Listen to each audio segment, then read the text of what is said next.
Mackolik YouTube kanalına hepiniz hoş geldiniz. Temsilcimiz Fenerbahçe'nin Avrupa Ligi serüveni başlıyor. Yarın saat 22'de Hırvatistan ekibi Dinamo Zagreb'le mücadele edecek. Şimdi ise basın toplantısına yönlendireceğiz sizi. Tedesco ve Skriniar basın mensuplarının sorularını yanıtlıyor. Daha sonra tekrar görüşmek üzere. Başarılar dilerim yarınki maç için. So, first question is to you, Milan. Recently the team have been going through some ups and downs and difficult things. So, as one of the captains, as one of the leaders, what would you like to say about it? And then I will ask the question to the coach. Good evening, everybody. Yes, that's true. Especially in the last two games, the result and especially the performance was not on the level like I think have to be. But we have to handle it. It's our responsibility. I think the players' responsibility, because coach and his staff giving us always the maximum information, the maximum ideas how he wants us to perform and everything. So it's our responsibility. And tomorrow, of course, we wanna make a good game. We wanna win to bring back more positivity and start to win. Evet, belirtmiş olduğunuz gibi özellikle son iki maçta almış olduğumuz sonuçlar ve performans istediğimiz gibi değildi ama bununla baş edebilmemiz gerekiyor. Bu oyuncular olarak bizim sorumluluğumuz, çünkü teknik direktörümüz ve ekibi bize maksimum bilgiyi veriyor. Artık sorumluluk bizlerde, oyuncularda. Yarın da kazanmak istiyoruz, iyi bir maç çıkartmak istiyoruz. Tekrardan pozitiflik katabilmek için camiaya. Coach, so this is a new challenge, European competition. So how would you describe your target in European competitions? Well, good evening. First of all, I think when you coach Fenerbahçe, your target is always to reach the maximum, whatever the maximum means. But my philosophy is like never think too far, because if you think too far, there is always a risk to forget one step. So one step after the other. Tomorrow is a great game. Why? Because I love this competition. I had the luck to play already this competition with Leipzig till the half final. So it is great. It's a great competition, and that's why I'm very happy to play and to coach tomorrow. Öncelikle iyi akşamlar diliyorum. Fenerbahçe'nin teknik direktörü olduğunuz zaman her zaman hedefimiz her turnuvada maksimumu gerçekleştirmektir. Ama benim felsefem şudur: hiçbir zaman çok uzağa düşünmem. Çünkü eğer çok uzağa düşünürseniz bir adım atlama riskiyle karşı karşıya kalırsınız. Yarın da güzel bir maç olacaktır. Bu turnuvayı çok seviyorum. Ben de bir teknik direktör olarak bu turnuvada yer alma şansına erişmiştim. Daha önce Leipzig'le yarı finale erişmiştik. Güzel bir turnuva. Bu turnuvada teknik direktör olarak yarın maça çıkacak olmaktan dolayı çok mutluyum. Can I have two questions for Milan and one for coach? Okay, hi Milan, Marko Šep at Croatian Nova TV. First of all, what do you know about Dinamo Zagreb? Like at Fenerbahçe, there is a lot of new faces. Do you know some names? I guess that you know Ismail Benasser from Serie A. Yes, good evening first. Nice to meet you. Yes, I know Benasser from Serie A. I know Niha Zaid. He played also for Fenerbahçe. These two guys I met already. The other guys I don't think so. Or I'm not sure that if I played against. But yeah, Dinamo. I know from my ex teammates like Marcelo Brozovic or Liva. The Dinamo is the biggest club in Croatia. They have really good fans. But we are get used in this because our fans are also amazing. Our stadium it's fantastic, always fantastic atmosphere. So we are get used on this, and tomorrow we expect really good game. Soru şu şekilde: Dinamo hakkında ne biliyorsun? Fenerbahçe gibi orada da çok fazla yeni oyuncu var. Benasser'i Serie A'dan tanıyorsun. Dinamo hakkında ne bilgiye sahipsin? Kaptanımızın cevabı şu şekilde: evet, Benasser'i Serie A'dan tanıyorum. Aynı zamanda Miha'yı tanıyorum Fenerbahçe'den. Diğer oyuncularla daha önce karşılaştım mı emin değilim ama Dinamo'yu takım olarak biliyorum. Hem Brozovic'den hem Liva'dan. Şunu biliyorum ki Hırvatistan'ın en büyük kulübü, çok iyi taraftarları var ama biz bu duruma alışkınız. Çünkü bizim stadyumumuzda da her zaman harika bir atmosfer oluyor. Yarın güzel bir maç bekliyorum. My next question is about your ex-players. You played with Livakovic, with Brozovic, Perisic, at Sampdoria with Šimić and Budimir. I found even that you played at Žilina with Mate Jelic. So you have a lot of connections with Croatian players. Do you have some contacts with some of them? Yes, still with Marcelo, with Ivan Perisic, we are still in contact. I had always good relationship with them. We were friends also out of the pitch. So yeah, I played with a lot of Croatian players, and we spent a really good time together. Soru şu şekilde: çok fazla Hırvat oyuncuyla daha önce birlikte oynadın. Hala iletişim halinde olduğun oyuncular var mı? Evet, hala Marcelo ve Perisic ile iletişim halindeyim. Onlarla iyi bir iletişimim vardı. Sağ dışarısında da arkadaştık. Dolayısıyla çok fazla Hırvat oyuncuyla birlikte oynadım daha önce. And one question for Mr. Hi, Mr. I talked with Domenico Livakovic 2 weeks ago, and he told me how crazy it is to be a player in Istanbul at Fenerbahçe, not in bad way, but there is a lot of passion, but also a lot of pressure. You have been for a while now at Fenerbahçe. You have a lot of experience so far as a coach. Can you compare your previous jobs with this one?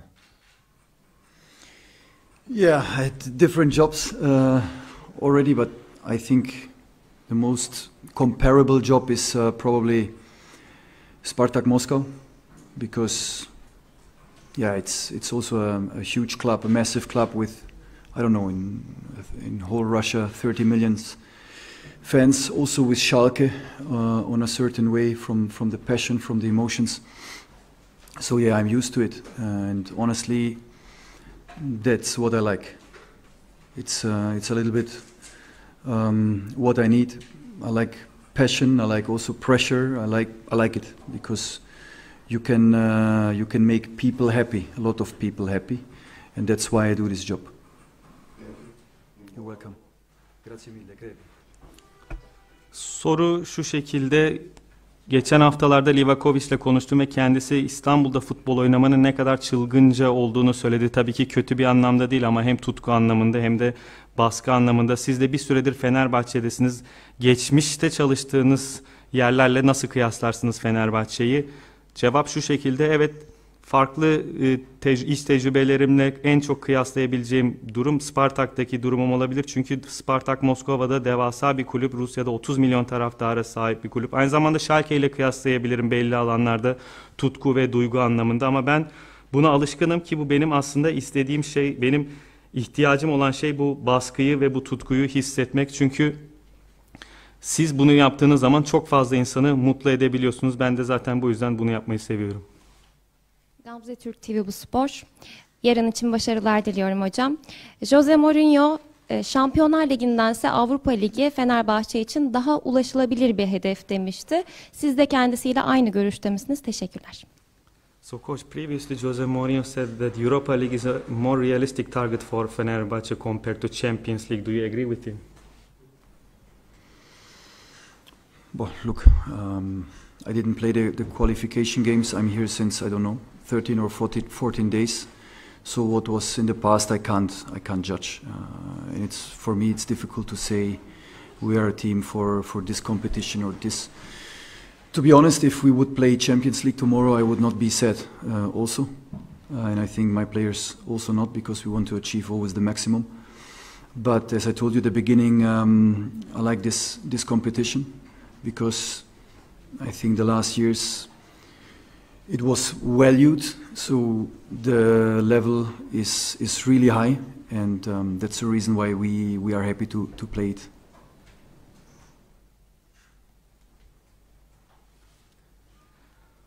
Ben burada bu sezonki Şampiyonlar Ligi eleme maçları sırasında burada değildim. Geleli yaklaşık 13-14 gün oluyor. Dolayısıyla geçmişte ne oldu, ne söylendi bunu yargılayamam.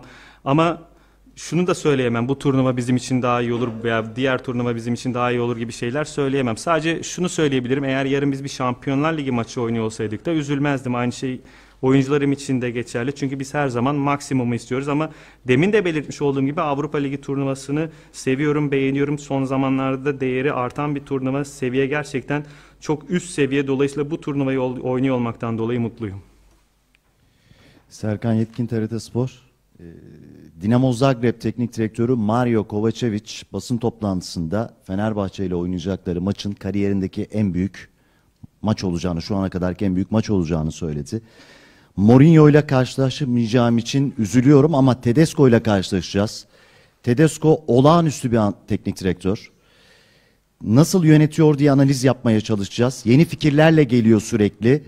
Biz onun yaptığı şeyleri analiz yapacağız şeklinde ifadeleri oldu. Hocanın yorumunu merak ediyorum. So the opposition coach Mario Kovačević said that tomorrow's game will be the biggest match in his career so far. He said that he will not be able to face Mourinho, but also he is happy that he will face with you. He says that you're a great coach. You always try different things, different tactics, and he said that they will try to analyze your tactics. They will try to analyze your ideas. So what would you like to say about his sayings? Yeah, first of all, thank you, and I just can give him the compliments back because we already analyzed Dinamo, and I just can say that it's a team that wants to play football. They have a good structure, really brave. Yeah, it's an offensive style of football in the 4-3-3. So I think he's doing also a very, very good job with very interesting players inside. If you see Dominguez, I think he was in La Masia, you see it when he's building up the game. So compliment also to him. Teşekkür ediyorum. Ben de kendisine aynı şekilde iltifatlarımı iletiyorum. Çünkü biz de onları analiz ettik ve futbol oynamak isteyen cesur, ofansif bir takım 4-3-3 oynuyorlar. Bence çok iyi bir iş çıkarıyorlar. Çok iyi bir takımlar. Dominguez'e baktığınızda La Masia'da oyun kurulumunda ne kadar iyi olduğunu zaten öğrendiğini görüyorsunuz. Dolayısıyla onların çıkarmış oldukları işten dolayı da tebrik ediyorum. Erdem Akbaş, Spor. Benim iki sorum var. Biri Milan'a, biri hocaya. Geldiği günde son iki maçta Fenerbahçe puan kaybı yaşadı ligde. Bunu neye bağlıyor ve geldiği günden itibaren istediklerinin yüzde kaçını sahaya yansıtabildi? Milan'a sorum ise bugün eski başkan Ali Koç takıma veda etti. Yeni başkan Saadettin Saran da oyunculara bir motivasyon konuşması yaptı. Oradaki havayı anlatabilir mi bugünkü yaşananlara dair? So one question is to you, coach. In the last two league games, Fenerbahçe dropped points. What is the reason behind that? And if you had to give a percentage, how much of the things that you want to do in the team, how much of the things you could realize, the things that you want to do in the team, if you had to give a percentage? A low percentage, very low, because I have to say we are far away from that. What is in my mind, what is able with this team, I have to say. The problem is. And not an excuse, it's just a problem, it's just facts that we can't train. We can't train. What was the problem? I think that, we didn't play well.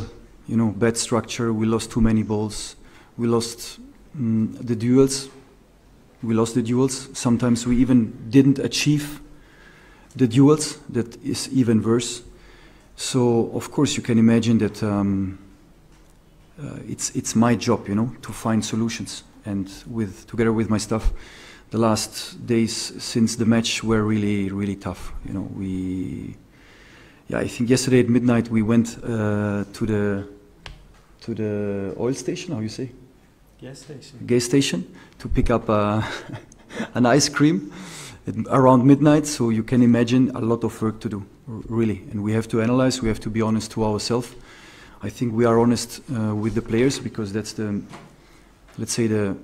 atmosphere that I want to create, that we are always honest. There is no reason to hide or to lie, but we must make the next steps. And we created some ideas because you can imagine we can't play the same style.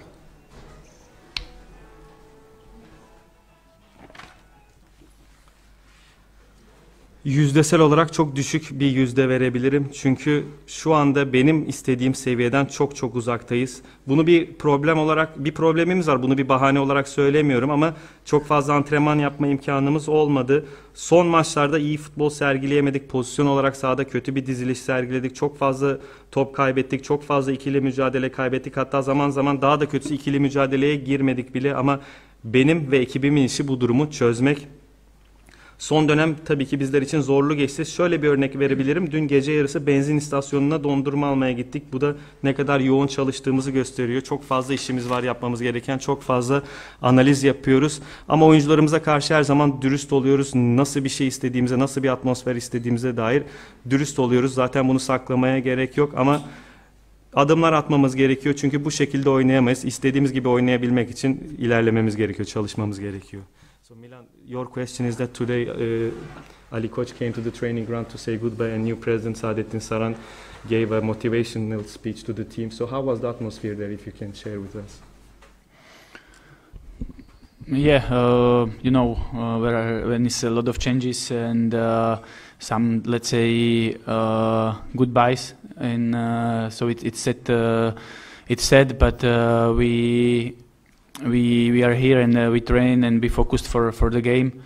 Also, new president came and made the speech in front of everybody. So we didn't have a lot of time to speak. I know that we will have time to speak, but the most important thing is the game of tomorrow, and then we will time to do everything.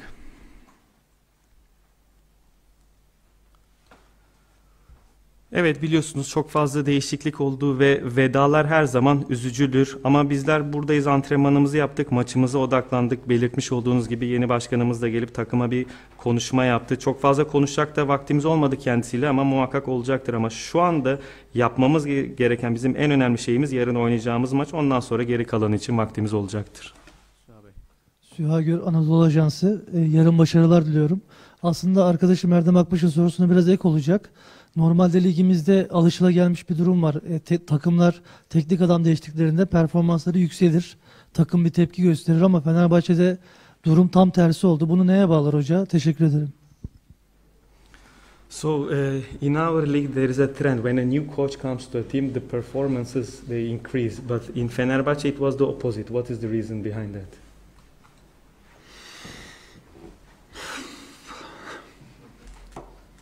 What can I tell you? I think, the first game was okay. You know, we won Trabzonspor. I think it was a lot of pressure on that game. The second game was not good, but we were really close to win it. Really close, but it was not good. And the third game was very bad. So this is the truth. But sometimes it's like this, you know, you must go down to go up. I think that if from the beginning everything is top, I think you would not have changed the coach. This is for sure. So some problems are there. This is nothing new. I'm not discovering America now. So it's clear that there are some problems, but we are working on them.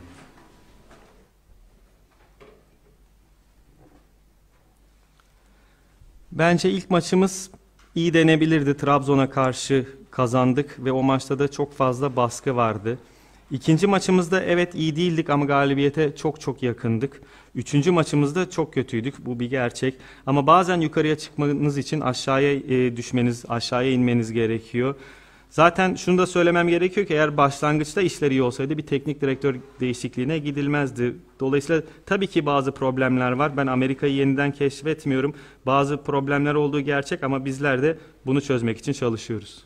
Son soru Hünkar Bey. İki sorum var. Hünkar Mutlu TRT Spor, biri Milan'a. Yanında oynadığı partneriyle ilgili ne düşünüyor oyuncu tipi açısından?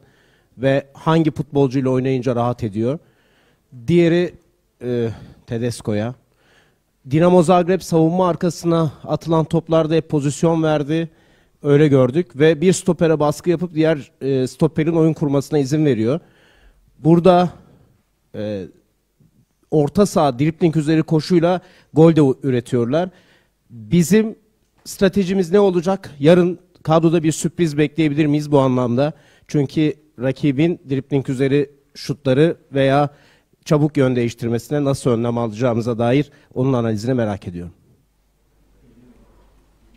So one question is to you, Milan. The other one is to the coach. So, of all the partners that you played with in Fenerbahçe, so which player is the one that you feel the most comfortable, and which profile of player is the one that you feel most comfortable when you play together with in defense? But to be honest, I don't care. It's always the coach decision who will play, or me, or with the other guy, or the other guy is not me. So it always coach decision. We are one team. We have to stay together, and what coach say we have to do, and only like this we can go somewhere. And I know that with this team, with the motivation, determination, and the ideas of the coach and his staff, we can go so far. So we have to believe it, and we have to work on it.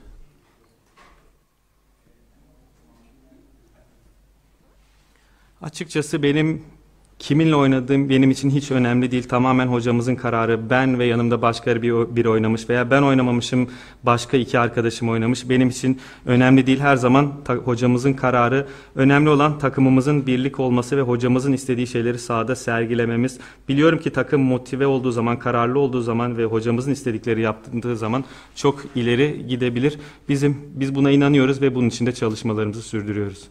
So your question is that Dinamo Zagreb, they usually press one defender and let the other defender build up, and their midfielders, they do deep runs, and also they change the game a lot, they switch the game a lot, so they make a lot of shots. So what kind of game plan are you going to have tomorrow, and what kind of precautions will you be taking against them?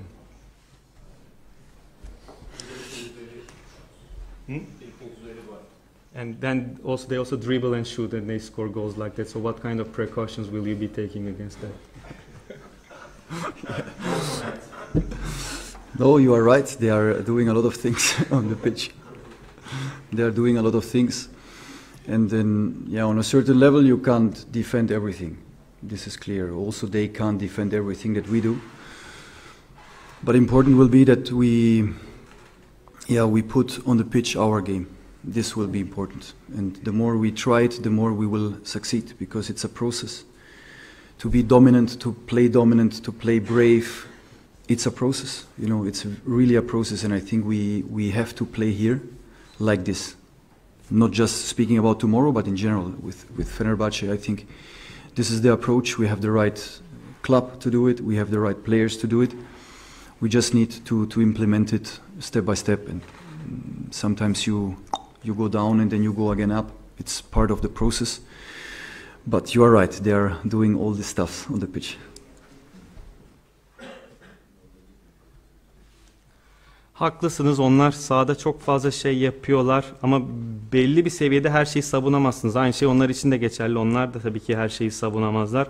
Ama önemli olan bizim kendi oyunumuzu sergilememiz. Bunu ne kadar çok denersek o kadar başarılı oluruz. Ama tabii ki bu bir süreç. Cesur oynamamız gerekiyor, dominant oynamamız gerekiyor ama bunları yapabilmek de bir süreçten geçiyor. Bizim sadece yarın değil, her zaman Fenerbahçe olarak böyle oynamamız gerekiyor ve böyle oynayabilecek bir kulüpteyiz, böyle oynayabilecek oyunculara sahibiz ama bunu uygulamak için adım adım ilerlememiz gerekiyor. Belirtmiş olduğum gibi bazen çıkışlar yakalamak için önce iniş yaşamanız gerekir. Bu da işin bir parçasıdır ama şu konuda haklısınız, belirtmiş olduğunuz şeyleri yapıyorlar sahada. Teşekkür ederiz, iyi akşamlar diliyoruz. Have a good evening. Thank you.